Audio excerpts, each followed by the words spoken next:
Hello guys, welcome back to my YouTube channel. ಇವತ್ತು ಬೆಳಿಗ್ಗೆ ಎಂಥ ನ್ಯೂಸ್ ಬಂತು ಗೊತ್ತುಂಟಾ? ನಮಗಿವತ್ತು ರಿಸಲ್ಟ್ ಅಂತ ಇತ್ತಾಯ್ತಾ, ಅದು ಪೋಸ್ಟ್ಪೋನ್ ಆಯ್ತಂತೆ. ಸ್ವಲ್ಪ ಬೇಜಾರಾಗ್ತಾ ಉಂಟು, ಯಾಕೆಂದರೆ ಇನ್ನೂ ತುಂಬ ದಿನ ವೆಯ್ಟ್ ಮಾಡಬೇಕಲ್ಲ ಅಂತ. ಪರವಾಗಿಲ್ಲ, ನಾಳ್ದು ರಿಸಲ್ಟ್ ಚೆಕ್ ಮಾಡುವ ನಾವು. ನಾನು ಅದರದ್ದೊಂದು ಚಂದದ ವಿಡಿಯೋ ಮಾಡುವ ಅಂತೆಲ್ಲ ಇದ್ದೆ, ಬಟ್ ಏನು ಮಾಡೋದು, ಆಗೋದಿಲ್ಲ. ಇವತ್ತು ಇನ್ನೊಂದಿನ ವಿಡಿಯೋ ಮಾಡುವ ಅಂತಿದ್ದೇನೆ. ಇನ್ನು ಇವತ್ತಿನ ವ್ಲಾಗ್ ಸ್ಟಾರ್ಟ್ ಮಾಡುವಲ್ಲ. ನೋಡಿ, ಇಲ್ಲಿ ಕೂತ್ಕೊಂಡು ಕಾಯುದು ನನ್ನ ಅಮ್ಮನ ರೊಟ್ಟಿಗೆ. ಒಂದು ಮರದ ಕೆಳಗೆ ಕೂತ್ಕೊಂಡಿರ್ತದೆ. ಇನ್ನು ನಾವು ರೊಟ್ಟಿ ಕೊಟ್ಟರೇನೆ ಎದ್ದು ಹೋಗುದು, ಇಲ್ಲಾಂದರೆ ಎದ್ದೋಗುದಿಲ್ಲ. ಚಿಕ್ಕ ವಯಸ್ಸಿಂದ ಅಭ್ಯಾಸ ಆಗಿ ಹೋಗಿದೆ. ಆ ಮನೆಯ ನಾಯಿ, ಅವರ ಮನೆಯ ನಾಯಿ ನೋಡಿ, ಅಲ್ಲೊಂದು ಮನೆ ಕಾಣ್ತಾ ಉಂಟಲ್ಲ, ಆ ನಾಯಿ. ನಮ್ಮ ಮನೆಯಲ್ಲಿ ನಾಯಿ ಇಲ್ಲ, ಆದರೆ ಸಹ ಈ ನಾಯಿ ಬಂದು ನಾಯಿಯ ಜಾಗವನ್ನು ಫುಲ್ಫಿಲ್ ಮಾಡ್ತದೆ. ಬಾಲ ಆಡಿಸುದು ಯಾಕೆ ಅಂತ ಗೊತ್ತುಂಟಾ? ನೋಡಿ, ಇದೇ ವಿಷಯಕ್ಕೆ ಹೋಯ್ತು, ತಕೊಂಡು ಹೋಯ್ತು, ನಲ್ಲಿ ತಿಂದು ಮನೆಗೆ ಹೋಗ್ತದೆ. ಚಿಕ್ಕ ಕೋಳಿಗಳಾದರೂ ಸಹ ಎರಡು ಕಚ್ಚಿಕೊಳ್ಳೋದು ನೋಡುತ್ತೆ.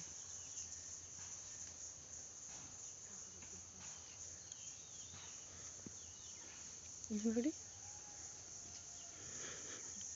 ದೊಡ್ಡದು ಎರಡರ ಜಗಳವನ್ನು ಮತ್ತೆ ಓಡಿ ಹೋಯ್ತು.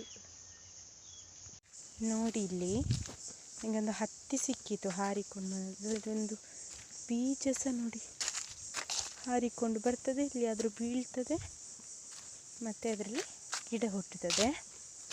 ಆಗ್ತಾನಿಲ್ಲಾದರೂ ಅದೇ ಹತ್ತಿ ಬಿದ್ದುಕೊಂಡುಂಟು. ನಾನು ಅದನ್ನು ಮುಟ್ಟಲಿಲ್ಲ, ಅದರಲ್ಲಿ ಬೀಜ ಉಂಟು ನೋಡಿ.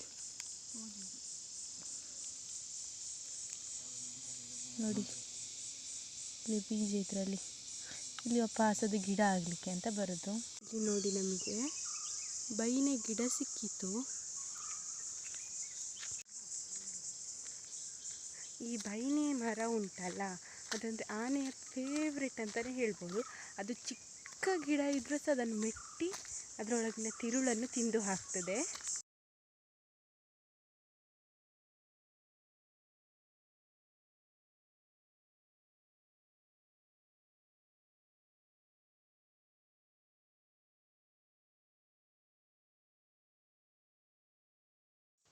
ನೋಡಿ, ಇಲ್ಲಿ ಎಷ್ಟು ಚಿಕ್ಕದಾಗಿರುವಂಥ ಒಂದು ನವಿಲುಗರಿ ಸಿಕ್ಕಿದೆ ಅಂತ.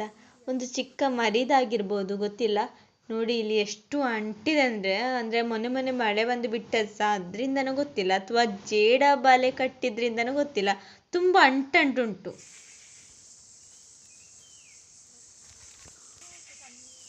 ನೋಡಿ, ನಮಗೊಂದು ಮುಜಂಟಿಯ ಗೂಡು ಸಿಕ್ಕಿತು.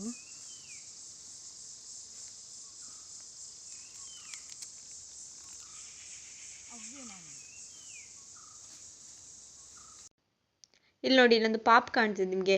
ನೋಡುವಾಗ ಎಂತಂದರೆ ಫ್ಲ್ಯಾಟ್ ಥರ ಕಾಣ್ತಿದ್ರು, ಬಟ್ ಇಲ್ಲ, ಅದೊಂದು ಮರದ ದಿಮ್ಮಿಯೇ, ಫುಲ್ ರೌಂಡ್ ಉಂಟು. ಮತ್ತು ನೋಡಿ, ಇಲ್ಲಿ ಇದು ಆ್ಯಕ್ಚುಲಿ ಕಣಿ ಅಂತ ಹೇಳೋದಕ್ಕೆ ಆನೆ ಕಂದಕ ಅಂತ ಹೇಳ್ಬೋದು. ಆನೆ ಬರಬಾರ್ದು ಅಂತ ನೋಡಿ. ಅಷ್ಟು ದೂರದಿಂದ ಯಾರಾದರೂ ಬಿದ್ದರೆ ಉಂಟಲ್ಲ, ಅಲ್ಲಿಂದ ಅವರು ಎದ್ದುಕೊಂಡು ಬರಬೇಕು. ತುಂಬ ಕಷ್ಟ. ಮಾತ್ರ ಇಲ್ಲಿ ನಡ್ಕೊಂಡು ಹೇಗೆಲ್ಲ ಹೋಗ್ತಾರೋ ಗೊತ್ತಿಲ್ಲ, ತುಂಬ ಕಷ್ಟ. ನೋಡಿ, ಇಲ್ಲಿ ಕಾಣ್ತಿದ್ದೀರಲ್ಲ, ಇದೊಂದು ಸತ್ತ ಮರ ಆ್ಯಕ್ಚುಲಿ. ಇದರಲ್ಲಿ ನೋಡಿ ಎಷ್ಟು ಬಿಳಿ ಬಿಳಿ ಬಿಳಿ ಬಿಳಿ ಅಣಬೆಗಳು ಕಾಣ್ತದೆ ಅಂದರೆ, ಇದನ್ನು ನೋಡುವಾಗ ನಮಗೆ ಎಂಥ ಜ್ಞಾಪಕ ಬರ್ತದೆ ಅಂದರೆ, ಈ ಮಳೆಗಾಲದಲ್ಲೆಲ್ಲ ಈ ತೋಟದಲ್ಲೆಲ್ಲ ಹೇಳ್ತದೆ ಒಳ್ಳೆ ಅಣಬೆಗಳು, ಅದರ ಹಾಗೆಯೇ ಕಾಣ್ತದೆ. ಮಾತ್ರ ಇದು ಒಳ್ಳೆ ಅಣಬೆ ಅಲ್ಲ, ಯಾಕಂದರೆ ಇದು ಎಷ್ಟು ವಿಷ ಇರ್ತದೆ ಅಂತ ಯಾರಿಗೆ ಸಹ ಗೊತ್ತು ಸಹ ಇಲ್ಲ.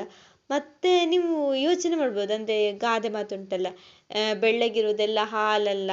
ಸೊ ಹಾಗೆಯೇ ಯಾವುದು ನೋಡಿ, ಇದು ಎಷ್ಟು ಸಮಯ ಆಯಿತು ಗೊತ್ತಿಲ್ಲ ಎದ್ದು, ಇನ್ನೂ ಸಹ ನೋಡಿ ಎಷ್ಟು ಫ್ರೆಶ್ ಆಗಿ ಉಂಟು ಅಂತ. ಸೊ ಇದನ್ನೆಲ್ಲ ತಿಂದರೆ ಉಂಟಲ್ಲ, ನಮ್ಮ ಆರೋಗ್ಯಕ್ಕೆ ಎಫೆಕ್ಟ್ ಅಲ್ಲದೆ ಬೇರೆ ಎಂಥ ಸಹ ಆಗೋದಿಲ್ಲ. ಸೊ ಹಾಗಾಗಿ ಇಂಥ ಅಣಬೆಗಳನ್ನೆಲ್ಲ ನೋಡುವಾಗ ಅಟ್ರಾಕ್ಟ್ ಆಗೋದು ಸಹಜ. ನೋಡಿ, ಈ ಮಾವಿನ ಗಿಡಗಳ ಮೂಲ ಎಂತಂದು ಹೇಳಿದರೆ, ನಾವಂದರೆ ಬೇಸಿಗೆ ಕಾಲದಲ್ಲಿ ಈ ಮಾವೆಲ್ಲ ತಿಂದು ಹೊರಗೆ ಬಿಸಾಗಿರ್ತೇವೆ ನೋಡಿ, ಅದು ಮಳೆ ಬಂದು ಒಳ್ಳೆ ಮೊಳಕೆ ಹೊಡೆದಿತ್ತು. ಸೊ ಅದು ಎಂತಕ್ಕೆ ಮನೆ ಎದುರು ಅಂತ ಹೇಳಿ ಬಂದು ಕಾಡಿನಲ್ಲಿ ಇಟ್ಟದ್ದು. ನೋಡಿ, ಈಗ ಎಷ್ಟು ಚೆಂದಾಗಿದೆ. ಇದನ್ನು ನೋಡುವಾಗನೇ ನನಗೆ ಖುಷಿ ಆಗ್ತದೆ, ತುಂಬ ಪಾಸಿಟಿವ್ ಫೀಲ್ ನೋಡಿ, ನಮ್ಮ ಬೆಕ್ಕಿಗೆ ಎಷ್ಟು ಚಂದದ ನಿದ್ದೆ ನೋಡಿ.